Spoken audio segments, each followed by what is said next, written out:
Guys, आज हम explain करने वाले हैं ब्लू लॉक सीजन 2 का एपिसोड 8। हम एपिसोड की शुरुआत में देखते हैं एनरी भी बहुत ज्यादा खुश थी। तभी वो ईगो से एक क्वेश्चन पूछती है। पहले तो हमारी स्ट्रेटजी काम नहीं कर रही थी, पर अब कैसे करने लगी। ईगो बताता है कि ये गोल तो बहुत ज्यादा छोटा है, इसके पीछे का काम जो तुमने अभी तक देखा नहीं। एनरी कहती कि मुझे समझ नहीं आया। ईगो बताता है कि रिन ने ये पहले ही स्टार्ट कर दिया था और हमारी टीम ने रियल प्रॉब्लम्स के लिए बहुत ज्यादा ट्रेनिंग की है और इसे इजिली हैंडल कर सकते हैं और अपनी अनप्लान्ड स्किल्स को भी यूज कर सकते हैं। तो एनरी कहती है क्या ये सिर्फ एक केमिकल रिएक्शन है। ईगो कहता है कि मैं तुम्हें एग्जांपल देकर बताता हूँ। जब भी हम किसी ऑब्जेक्ट को फॉलो करते हैं तो ये जरूरी नहीं होता कि हर चीज हमारे प्लान के हिसाब से चले। असल में हमारा प्लान बस थ्योरी होती है, पर जब प्रैक्टिकली इसको यूज करना होता है तो ये मीनिंगलेस हो जाता है। ईगो बताता है कि जब चीजें उनके हिसाब से नहीं चलती तो बाकी लोग पैनिक करने लगते हैं और अपने फेलियर के लिए एक्सक्यूजेस देने लगते हैं, जो कि उनके हालातों को और भी बुरा बना देती है और ये सारी लूजर की थिंकिंग होती है। तभी ईगो एनरी से पूछता है कि इस मैच का ऑब्जेक्टिव क्या है। एनरी बताती है कि जीत। ईगो कहता है कि एक विनर कभी भी अपने ऑब्जेक्टिव से अपनी आंखों को नहीं हटाता। कोई फर्क नहीं पड़ता कि उसके सामने कितनी भी प्रॉब्लम्स आए, वो हर प्रॉब्लम को खत्म करता हुआ आगे बढ़ता रहता है। वो हर चैलेंज को ओवरकम करता है जब तक वो अपने ऑब्जेक्टिव पे पास जा रहा है और नई चैलेंजेस को ढूंढता है। और हमें एवरेज प्लेयर नहीं चाहिए ब्लू लॉक में जिनके पास कोई इनिशिएटिव नहीं होता। हमें चाहिए ईगोइस्ट प्लेयर और जो न्यू चैलेंज को ढूंढे। और रिन ने भी ऐसा किया और इसागी ने इसे रिस्पॉन्स किया और मुझे लगता है कि रिन को अवेक करने के लिए हमें इसागी चाहिए। तभी हमें इसागी दिखाया जाता है। वो सोचता है कि हम में से कोई भी स्कोर कर सकता था। उन्होंने हमारी फॉर्मेशन को डिस्टर्ब कर दिया और रिन ने भी एक अच्छी ओपनिंग बनाई। और इसागी रिन के चैलेंज के बारे में सोचता है। इसागी रिन के पास जाता है और उसकी शूट की तारीफ करता है, पर रिन गुस्सा होता है अपने आप पर। वो कहते कि अगर मैं स्कोर नहीं कर सकता तो मैं एक वर्थलेस प्लेयर हूँ और कहता है कि तुम भी तो स्कोर करने के लिए फील्ड में आगे गए थे। और इससे इसागी भी मान जाता है। रिन कहता है कि तुम वहां जाते हो जहाँ तुम्हें तुम्हारा ईगो लेके जाना चाहता है और तुम अच्छी पोजीशन ढूंढते हो गोल स्कोर करने के लिए। इसागी कहता है क्या तुम्हें इससे कोई प्रॉब्लम है। रिन कहता है कि नहीं, तुम वैसा कर सकते हो जैसा तुम चाहते हो, क्योंकि हम पार्टनर्स नहीं है और हमारे बीच में कोई हेल्दी रिलेशन नहीं है। पर उनकी डायनेमिक फॉर्मेशन की वजह से वो बाकी टीम के लिए थ्रेट बन चुके थे, पर वो कंफर्टेबल भी नहीं हो सकते थे क्योंकि उन्हें भी अभी स्कोर करना था। अब सिर्फ 15 मिनट बचे थे फर्स्ट हाफ खत्म होने के लिए। साय पहले बॉल से शुरुआत करता है, तभी रिन उसके सामने आ जाता है। वो अपने भाई के साथ 1 वर्सेस 1 करना चाहता था। रिन बताता है कि हमें 30 मिनट हो चुके हैं मिले हुए, पर तुमने अब तक मुझसे बात नहीं की। रिन कहता है कि ये तुम्हारी गेम नहीं है, मैं तुम्हें सरपास करने वाला हूँ। रिन बॉल को लेने की ट्राई करता है, पर साय के पास अच्छा कंट्रोल था बॉल के ऊपर। तभी सागी उसकी हेल्प के लिए आता है। रिन गुस्से में कहता है कि तुम दूर हटो, ये हमारे भाइयों की बात है। रिन बॉल को छू भी नहीं पाता। साय अपने हाथों का यूज करते हुए रिन से डिस्टेंस बनाकर रखता है और अपनी स्किल्स दिखाते हुए उसे नटमैक कर देता है और आगे की तरफ निकल जाता है। इसागी रिन को कहता है कि अगर तुम छोटे भाई की तरह बर्ताव करते रहोगे तो मुझे कभी भी सरपास नहीं कर पाओगे। जब साय आगे निकल जाता है तो सारी U20 टीम अटैकिंग फॉर्मेशन में आ जाती है और ब्लू लॉक के प्लेयर को टेंशन हो जाती है। तभी निको सोचता है कि ईगो ने उसे कहा था, क्या तुम्हें पता है कि मैंने तुम्हें ब्लू लॉक 11 में क्यों चुना। निको कहता है कि मेरी फील्ड विजन की वजह से, क्योंकि मैं अच्छे डिसीजन लेता हूँ फील्ड को एनालाइज कर। ईगो कहता है कि ये सही जवाब है। तभी निको सब प्लेयर्स को एनालाइज करना शुरू करता है। वो एनालाइज करता है कि साय अपने आसपास के प्लेयर्स को यूज कर गोल करने की कोशिश कर सकता है। तभी हम देखते हैं कि साय शेंदो को पास करता है। तभी शेंदो के सामने आता है निको। निको नोटिस करता है कि ये बॉल रोटेट हो रही है, जिससे कि वो बॉल की तरफ पहुंच नहीं पाएगा और निको जितनी भी कोशिश कर ले वो उससे दूर ही रह जाएगा। निको कहता है कि मुझे पता है कि ये एक ट्रैप है जो कि हमारी फॉर्मेशन को डिस्ट्रॉय कर सकता है, जो कि साय ने बनाया है। निको कहता है कि मैं ऐसा दिखाऊंगा कि मैं इस ट्रैप में फंस चुका हूँ। निको वेट करता है शीदो के बॉल कंट्रोल करने का। जब बॉल शीदो के पैर से बाउंस होती है तभी निको उस बॉल को क्लियर कर देता है और वो बॉल सीधा जाती है करासू के पास। करासू काउंटर अटैक के लिए तैयार था, पर उसके सामने खड़े होते हैं 2 डिफेंडर। तभी करासू अपने मन में सोचता है कि उसने अपनी एनालाइज ऑलमोस्ट पूरी कर ली है। वो सोचता है कि अंडर 20 जापान टीम के 3 फेसेस हैं। सबसे पहला फेज है हयाते, जो कि प्लेयर्स पर प्रेशर देता है। उसके बाद आता है फेज 2 जो कि आयरन वॉल की तरह है और सेकंड फेज में कोई भी होल नहीं है। करासू सोचता है कि वो अकेला इन तीनों फेज को क्लियर नहीं कर सकता। वो कहता है पर उसके साथ है अतोया जो कि उसका पार्टनर है। करासू अतोया को बॉल पास करता है और वो आगे निकलने लगता है, पर तभी अतोया के सामने आ जाता है दराए।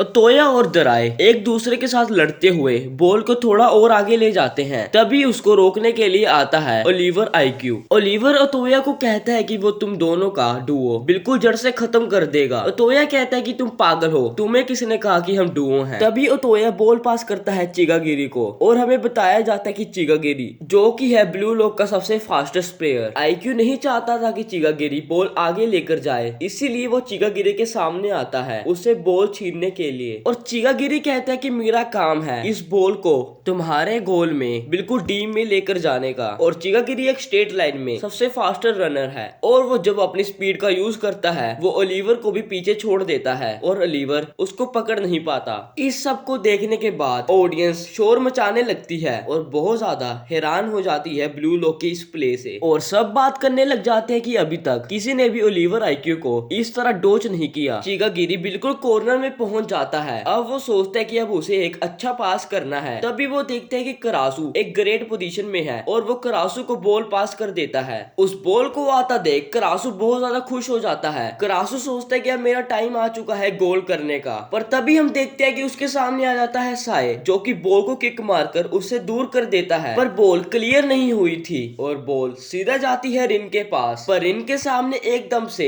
आईक्यू पहुंच जाता है। आईक्यू सोच रहा था कि मैंने ब्लू लॉक को कुछ ज्यादा ही अंडर एस्टिमेट कर दिया और मैंने शुरुआत में सोचा था कि मैं मजे में खेलूंगा, पर मैं गलत था। तुम सब सिर्फ गोल करना चाहते हो और दिखाना चाहते हो कि तुम कितने बेस्ट हो और इस सब की शुरुआत रिन तुमने ही की थी, इसलिए मैं तुम्हें क्रश करने वाला हूँ। पर तभी रिन की मदद करने के लिए आईक्यू के पीछे आ जाता है इसागी और इस वजह से आईक्यू थोड़ा सा कंफ्यूज हो जाता है। पर अभी भी ओलिवर आईक्यू रिन का पीछा नहीं छोड़ता। रिन और इसागी ये सोचने लगते हैं कि अगर ओलिवर आईक्यू हमारा पीछा नहीं छोड़ेगा तो हम गोल स्कोर नहीं कर पाएंगे। ओलिवर आईक्यू सोच रहा होता है कि रिन एक राइट फुटर है और जब उसने अपने भाई की कॉपी करने की कोशिश की तो उसने लेफ्ट फुट से शूट किया, इसीलिए वो डायरेक्शन में नहीं गया। और अभी के टाइम में रिन अपने राइट फुट को भी यूज नहीं कर सकता क्योंकि अंडर 20 जापान टीम ने उसकी स्ट्रेट लाइन शूट को कवर कर लिया था और अगर रिन शूट करना चाहता है तो उसे अपने लेफ्ट फुट का यूज करना होगा, जिसका मतलब है कि अंडर 20 जापान टीम के पास अभी एडवांटेज है। पर रिन को दूसरी तरफ एक दूसरा पाथ दिख रहा था। रिन ने अपने राइट फुट का यूज करते हुए एक कर्व शॉट मारा जो कि कर्व होते हुए गोल हो गया। सारी ऑडियंस और ब्लू लॉक प्लेयर बिल्कुल पागल हो जाते हैं क्योंकि उन्होंने दूसरा गोल कर दिया था और लीड ले ली थी अंडर 20 जापान टीम के ऊपर। और ये देखकर ओलिवर आईक्यू बिल्कुल शॉक हो जाता है, उसने ये पहले कभी भी नहीं देखा था, जो बात किसी ने सोची भी नहीं होगी। ब्लू लॉक प्लेयर्स को कॉन्फिडेंस बूस्ट मिलता है और दूसरी तरफ अंडर 20 जापान टीम के प्लेयर्स बहुत ज्यादा गुस्से में होते हैं। ओलिवर आईक्यू अपनी टीम से माफी मांगता है क्योंकि उसमें उसकी गलती थी, पर कोई भी प्लेयर आईक्यू को दोष नहीं देता क्योंकि इसमें उनकी ही गलती है, क्योंकि वो लोग मैच को सीरियस नहीं ले रहे थे। पर तभी साई आके शैंतो को बहुत ज्यादा बुरा बोलता है। साई कहता है कि शैंतो सिर्फ बातें कर सकता है, वो गोल स्कोर नहीं कर सकता। साई ने उसको बहुत सारे चांस दिए गोल करने के, पर वो एक भी नहीं कर पाया। साई कहता है कि वैसे भी मुझे तुमसे कोई फर्क नहीं पड़ता क्योंकि अगर वो जीते वो तुम्हारी जगह ले लेंगे। आईक्यू कहता है कि बहुत ज्यादा वार्म अप हो चुका है, अब तुम लोग इस मैच को बहुत ज्यादा सीरियस लो। फर्स्ट हाफ को खत्म होने के लिए थोड़ा ही टाइम बाकी था और सबके दिमाग में यही बात चल रही थी कि कौन इस हाफ के अंत में लीड में रहेगा। और गेम स्टार्ट होते ही सागी नोटिस करता है कि अंडर 20 जापान टीम के बहुत सारे प्लेयर अटैकिंग फॉर्मेशन में आ चुके हैं और अभी के टाइम में वो लोग गोल करने के लिए बहुत ज्यादा डेस्परेट हैं और वो छोटे छोटे पास करते हुए बॉल को आगे लेके जा रहे थे। और साई एकदम से तैरू को पास देता है, पर इसागी और बाचीरा कोऑर्डिनेशन बनाते हुए तैरू पर बॉल छीनने के लिए प्रेशर बनाने लगते हैं। और इसागी बताता है अभी ब्लू लॉक का प्लान, वो लोग अपनी लीड को बचाने के लिए डिफेंसिव फॉर्मेशन में आ चुके हैं, पर सिर्फ नागी ही आगे है। तैरू के पास अब कोई भी ऑप्शन नहीं था और वो जो को पास करता है जो स्कोर करने के लिए बिल्कुल आगे निकलता है, पर उसको काउंटर करने के लिए निको आ जाता है और गागेमारू इजीली जो के शूट को सेव कर लेता है। और तभी हमें दिखाया जाता है कि इस मैच में मिलता है एडिशनल टाइम और बॉल सीधा जाती है हितोशी साई के पास। इसे देखकर सब लोग टेंशन में आ जाते हैं, पर इसागी और बाचीरा